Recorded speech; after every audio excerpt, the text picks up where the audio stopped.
the most part, Killer's out of the danger zone here. Yep. He does have energy for one more Vortex though, so somewhere along the way, Killer lost 30 supply. I don't know what it was. 14. That's quite a few infested, but only 8 remaining right now. Of course, he lost 2 or 3 Broodlords. That's really quick. So many storms. Take this fight. Huge storm going down. Void Rays, Carriers, Mothership.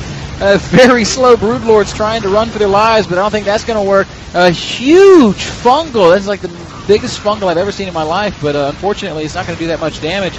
Killer is in full retreat right now, Kevin. He has 17 infestors that are about to pop out, but I don't know what the hell they're going to do. Corruptors are dying very, very quickly. Storms and Vortex and feedbacks going down in mass, and Killer's in a lot of trouble. Good game. Well played. Killer taps out with 20 infestors on the field. Rain made it look easy, man. That's actually kind of true. So I guess there is a certain point in the game where Zerg can be too passive after all. If Protoss goes up all the way to 5 Stargates, I mean, he kept sniping. A couple notable features is that, one, the same thing for the Zerg. It's a little bit harder to move between the natural and third base. There's a lot of positions there. Protoss can kind of work along the edges of the map where you can't surround them. Not to mention the fact that War Prisms can sneak in and force field the ramp between your main natural very easily on this map. There's also a lot of places you can hide pylons as a Protoss player to really try to catch your opponent off guard. We see Creator putting a pylon down at his opponent's natural expansion. Speaking of those, trying to delay that as long as possible. Meanwhile, he opened with a Forge here, not going for the Nexus first, so we'll have to see what he has on his mind here. There's a couple of reasons. It could be perhaps because this is the first map in the series where he didn't know where his opponent spawned, and so he just wanted to get that Forge first, because on a map where you're not sure to scout your opponent first, there's a higher probability the Zerg will get early spawning pool and try to rush you, just because there's that chance that you won't be able to scout, and if you went Nexus first, all of a sudden you're in a world of trouble against early spawning pools. So Creator may be playing a little bit safe, or perhaps he's even looking to maybe throw out a cannon rush potentially. There could be a couple of reasons why he went that Forge first. In any case, though, is he actually doing a full wall off? It looks like he is. Really wanted to make sure he's very, very safe in the early game.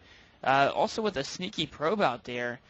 I'm trying to figure out the idea behind this full wall off, because of course he's going to have a really hard time taking a third. But I guess we already talked about earlier, this map Protoss generally never takes third base. It is all 2-base timing. So if you're thinking about it in that regard, it actually kind of makes sense to do a full wall off if you're never worried about pulling probes out anyway. Of course, if he's going for like an Immortal timing or something, he will have to open that wall just to get the... Actually, he doesn't even have to. He can Warp Prism ferry them over. Or with that hidden probe, proxy. You mentioned how good proxy pilots are here. He could be doing some mass gateway aggression. Hard to tell just yet. Vortex opening very standard. Nothing but drones in that production tab. Probe is still not spotted. It's on the move. Sneaking. It is spotted. Okay, so that's why it's on the move. It was spotted. Running from the Zerg. And that is very unfortunate for Creator. Is he going to scout for the... I think he already knows his 3 bases, so I guess he's just kind of running around, and Queen's going to meet him there. Goodbye. And if he did not know there were 3 bases, although I think he already did, now he knows for sure where that Queen being transferred maybe over. He thought maybe the Queen was just taking a leisurely stroll around Shakur's Plateau. Or, I mean, if Queen was moving at a slightly different angle, it might have been trying to do one of those, the hatchery. Get some creep in your opponent's face early on. Fancy. Either way, we see... +1 weapons being researched early on by Creator. There's a third and fourth gas, so this is looking very similar to the build he opened with in Game 1. At least, at the start here, we'll see if he goes robotics again. The full wall-off is kind of interesting, though, because you will have to kill a building, which you normally don't want to have to kill your own buildings. I think he just wanted to be very, very safe on Shakur's here. He knows, Vortex did that 2-base Ro8 on Antigua. And Shakur's is a map where neither player has played very often. So it's one of those situations where if you know your opponent hasn't practiced a whole ton on this map, then perhaps they're more likely to do, some type of little funky opening. And Gateway is coming down here. No tech building. Is he going to do some mass gateway attack behind tons of sentries? Yeah, what is he up to? I actually think it might be. What's his probe count at? That's always a good indication. 39 probes. If he is doing some mass sentry attack, it'll be similar to that, that Immortal timing. Okay, there is a Twilight Council. So this looks to be a 2-base blink timing. He will again probably stop at 45 probes. Actually, I guess it still could be a 3rd base behind blink, but much more likely to be the 2-base timing here. Vortex with a Ro8 warren at 7 minutes again, actually slightly faster than that. Again with speed. I think Vortex, maybe this is just his build. I mentioned how Zergs tend to like to tech lair before speed if they know their opponent's not doing some super early gateway rush. But Vortix has done this build every game in the series, getting the Roach Warren and speed first. So I think he just figures, you know what, even if sometimes you want the layer a little faster if you're not being pressured super early, I'd rather just get all the timings down perfectly for this type of opening. And I mean, the early speed helps a lot as well for map control. We have Sen taking the first map against Hero, and actually Rain taking the second map against Killer as well. So a couple score updates there. It looks like Sen is, so far, with the exception of Rain vs. Killer, every non-Korean Zerg has started to take the first couple of maps against their Korean Protoss counterparts. The Korean Protoss have been striking back to Creator winning 2 in a row against Vortex, Party winning 2 in a row against Suppy to even that up 2-2. Here, Creator's moving out, killing this pylon with his mass sentries. Hallucination is on the way, as well as Blink. From here on out, we're going to see pure Starker Warpins, I would really expect. Vortex, Lair is not done yet. You know, Creator is going to hit before Speed Roach completes, and this is the danger of getting Speed before Lair tech against these later time 2-base attacks, is that your Roach speed is significantly delayed, and that's such a key element. With his speeding count, he may be able to keep Creator pinned back in the base for long enough.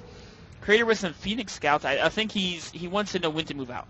Of course, if there's a ton of units early, you gotta wait, right? Right. But if they've just been droning up and have no units, you want to hit earlier before the drones pay off. Or actually, is he going to take a third behind us? Oh, 54 probes. Sorry, excuse me. I didn't even notice he kept making probes. So he is planning on taking the third base. No Robo yet, though. No Robo, but on this map, we mentioned how hard it is to hold, and so I think he wants to have maximum unit quantity to be able to fight in the middle, because he has to control the middle ground. If you give up the middle, you can't defend your natural and your third at the same time, or it's much harder. So you have to split your army, and you're much weaker to things like drop play. Yeah, and that kind of explains the decision to go for the Hallucinate there. Of course, if you're not going for the Robo, you're not going to have Observers, so you kind of have to have a way to scout your opponent in a decent amount of time. And there we see the Robo being placed down, and now Creator is probably going to focus on trying to wall up this third base. Once you can do that, it becomes very difficult for the Zerg player to try to be aggressive towards that. And I love the way Creator is playing this. Has like a segment of his army in his natural expansion, a segment of his army at his third base, really just trying to ensure the safety of both of these locations. And Vortix, he's not going to be able to engage that. So behind this, just teching up to Infestation Pit, and we'll likely see a fourth here from him fairly soon, I would imagine. I would definitely agree. This is actually a really cool build here. I mean, the splitting up the army. Oh, Vortex trying to test the third base, denied by those force fields. And this type of split up formation on these ramps makes you immune to any type of roach speeding aggression. So Creator can't build anything here anymore, and Vortex is going to still try to be aggressive. And now he's going to go to the natural expansion, trying to find a vulnerability, but I'm not necessarily sure it exists. There isn't any. I mean, this is a ton of roaches Vortex committed to. Wow, if Fuse are anything up, but actually that's almost good for Creator to let those earnings up, because he will just slay them with ease. And this is a situation where Vortex has the middle ground, but Creator can defend against roaches, and this is a situation where what many Zergs have is something like a roach drop in the main is very strong, because the units at a third have a very hard time getting to the main. And of course, infested Terrans being lobbed up on top of the bases are strong as well, because Protoss only has half arm. Oh! Vortex sneaks in some of the units, takes out a couple units. Can Creator hold this? A lot of probes actually being taken out. Forge being focused down, he might lose that +3 upgrade. Oh, and he is going to lose it, and Creator having trouble defending this. Again, has to worry about defending this this third location as well. So Vortex finally able to spread out Creator a little bit. Creator though, finally he's gonna be fine here, able to kill most of those units. He's a little bit behind in Harvesters here, but again, the important thing is having those three. Having those three bases, securing those gases at his third. And Vortex, a nice little run by there, trying to be cost efficient again. What's important here for Vortex is, building up that infestor count and, looking for those cost efficient trades with the Zerglings and the Roaches, which he may or may not have accomplished there, but I still think we're fairly even at this point. Very, very, very close. Vortex had to get rid of those Roaches somehow, and getting the Forge was really nice. A few probes went down as well. One thing I want to talk about is the more I think about it is how well thought out Creator's build is for this map. I mean, taking the third, you have to split the army because holding the middle is too difficult. And so that's why he went very, very fast Blink, because when you take the third, you're very weak to things like mass drop play. And the Blink allows that mobility where you can probably transfer units between the natural and third much, much easier. The other weakness, of course, is infested Terran timings, but he got the hallucination out so fast. If there was some fast infestors, he could adapt his play for that. Maybe some fast Templar or just more cannons at each of his bases. A really well thought out build by Creator, showing that he practiced specifically for this map. Yeah, doing a nice little drop here in the main base, causing some drones to scurry away. Not sure if he got any drone kills, though. No, 0 workers killed this entire game here for Creator. So Vortix doing a great job protecting the oh-so-important economy.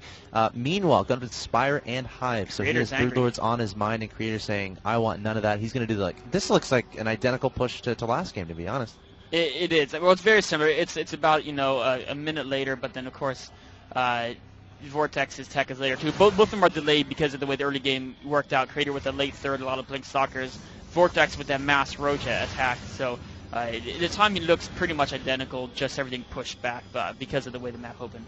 All right, Creator coming to the middle of the map. This is such a hard army to engage as a Zerg player. A lot of choke points that you can utilize, a lot of force fields available, but Vortix is going to have to focus on spreading out, getting up a nice concave behind these spines. And this is the good thing about Shakur's for Zerg. I mean, your Protoss opponent is forced to engage along one attack path, and that's kind of like similar to Daybreak. So Vortix just has to focus on just spreading out his units here, setting up a nice little concave, and biding time for those Broodlords to get on the field. But I don't know if Creator's going to let him do that. And I mean, this is what we saw. The weakness of Cloud Kingdom was that Creator just bypassed that spine wall. Not able to do so here. Vortex is moving out here. The Corruptors are in action. Infestors getting a little bit too close for them, going down fairly quickly. But so many Infested Terrans coming down. Creator's on the retreat with Blinks. The Colossi go down. The Warp Prism follows. There's no Warp and reinforcements.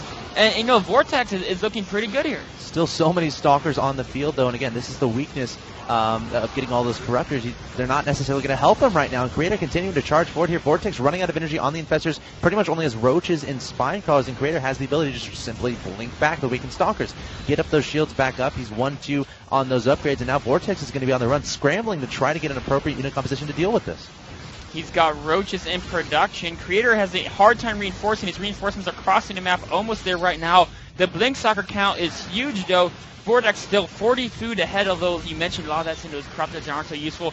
But on speed, the Roaches are so fast, they can really run down those Blink Stalkers very effectively. Of course, backing up when Creator backs away off the creep. It's really a positional game here. Creator unwilling to engage on creep. Vortex saying, you know what? I'm going to wait for you to come to me because I have Broodlords on the way now. All right, Vortex still trying to delay Creator as long as possible. I'm not sure exactly where those Broodlords are morphing in. Okay, they're at that's a nice little spot there at the back there. Not going to be overextending, but Creator might try to take advantage and go up to that third base and try to deny that. And out. But then he has the risk of trapping himself. So it remains to be seen what Creator's going to do here, but still adding on nothing but Stalkers. Creator able to get up a proxy pylon to replace that Warp Prism, a great way to reinforce his ability. Vortex's Broodlords are morphing. Vortex, now the Broodlords are starting to crawl forward. Is he going to engage before they get there, though? There they are. Roaches have backed them up. Oh, they're the Infestors, but they're in the back, though, not doing much. Creator still able to blink back those Stalkers. Vortex trying to get those Infestors in the mix. Needs those Fungals. Misses a Fungal. Great blink there from Creator. Only Fungling 2 of the Stalkers in the front, but they still have plenty of life, and they're just going to blink back anyway. Creator being so cost-efficient with these units. Amazing Stalker control, and Vortex is going to have to back up to his natural expansion. Oh, a massive Fungal that catches about 10 Stalkers. Blink forward there from Creator, targeting down those Broodlords. Infestors overextending a little bit, and Creator slowly getting lower and lower on that Stalker count, and going to have to back up. This is such a tense battle. Vortex sending units from every which direction. Creator constant warp and reinforcements. But every time he gets on creep, he gets punished as the Roaches run so fast. It's much harder to kite against him. Oh, another great Fungal onto Creator's Blink Stalkers, but Vortex, again, he's running out of energy on those Infestors. Vortex trying to shove Creator away, but Creator warping in more and more Stalkers. Not many units remaining here for Vortex. The Broodlords are getting kind of vulnerable. The Roaches starting to die away, and again, no energy on those Infestors, meaning Creator could potentially get a nice little blink underneath those Broodlords. Vortex realizing that, going to be backing away, and Creator being so relentless at this point in time. This is just so touch and go. Creator cannot let Vortex regenerate Infestor energy. Vortex has to hold on until these next 4 Infestors are produced. Vortex investing in 3 different upgrades right now. It's a little bit of interesting. I mean, he has so much money, I think. No reason not to. I guess he doesn't have the larva. But if he was on top of his injects, he wouldn't. Yeah, so I mean, but he's got tons of money. He is maxed now. As soon as these 4 Infestors come out, I think Creator's going to be a tough spot. Vortex can probably even give up that third base, just because his army's going to be so powerful once he gets some Fungals to back it up. Creator with just pure Stalkers, a couple of Mortals thrown in a mix. Look at that production tap from Vortex, though, adding in more Queens. A nice little Fungal. They're catching this little bunch of Stalkers off guard. Creator trying to get Vortex to come out and fight him in open. Vortex obliges.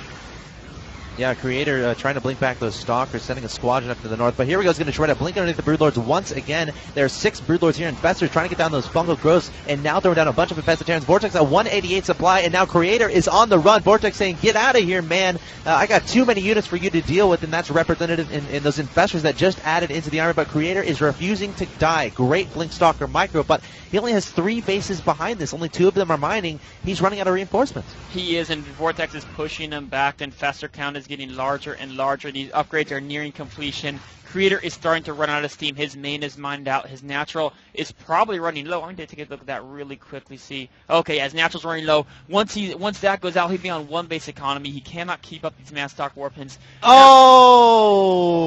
Did you see that, Mr. Just the instant that probe goes, they're both thinking the same thing. They're both thinking. Yeah, that's what we were thinking too. We're thinking Creator's running out of money. He's got to get a 4th. He sends a probe. Vortex is like, you know what? My opponent's running out of money. He's got to get a 4th. I put some creep there.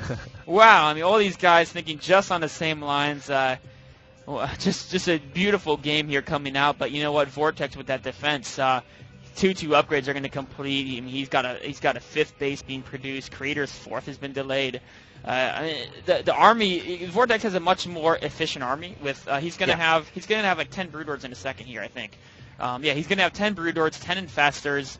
And of course enough roaches there that you can't really blink under the Broodlords without being punished severely. And Creator just got 150 feet of Stalkers, so his army, it's lower tech and it's smaller. Creator needs plan B. He doesn't need a plan B. He's got the 4th, maybe a base race, but he's gotten the War Prisms on the field. I don't know how easy it is to do that. With just Blink Stalkers, you can cross the North and South Pass. It does take time to blink up and down and across. Maybe Mass Observers and War Prisms, split your army in 2, something like that. Creator, though, looks like he just wants to try to straight out defend this push. Not so sure how that's going to work. But Vortex's army is massively split, though. Half the units are lagging behind. Vortex should wait. He should wait for those Broodlords. Yeah, I think he's going to. He's going to. He's just got a little train of Overseers and Broodlords all collecting up, meanwhile getting more and more upgrades. It looks like Rain has defeated Killer 3-0. So that's the first Korean passes through. But Vortex here is fighting back against Korean number 2 with Creator Prime. Vortex looking to even the score up 2-2 with this massive Broodlord Infestor push. Oh gosh, how is Creator going to deal with this? I don't know if it's going to be possible. Vortex extending forward with all of these units. So many Roaches, Infestors, and Broodlords. Creator has pretty much the best concave possible, but look at these beautiful fungals here from Vortex. Creator starting to get lower and lower on that supply. Vortex has way too much stuff, and there's the GG from Creator, and Vortex is going to even up the series. He is 2-2. I mean, you know what? I think Vortex loves playing StarCraft too. Round of 16. Doesn't, man? I know, but look at this. I mean, round of 16, 3-2, won all 5 games versus Lucifron. He came to play. He did come to play. I mean, he's played so many games, and you know what? In the group stage, Creator's like, you know what? I'm just gonna go through, win both matches in a row, get through the group quickly, boom, boom, boom. Vortex, he took a scenic route through the group stage, lost the vibe. But then came back through and won the group out. Got second in the group to go through round 16. Took it all 5 games against Lucifron. Yeah. Here we are. Vortex is just playing absolutely amazing, tying it up 2-2 against Creator. He's 1 win away from taking out not only one of the best Protoss players in the world, but also advancing on to the semifinals of the World Championship Series StarCraft 2 Global Finals. Guys, don't go anywhere. We'll be back with the ace match, Game 5 between Vortex and Creator. Don't go anywhere.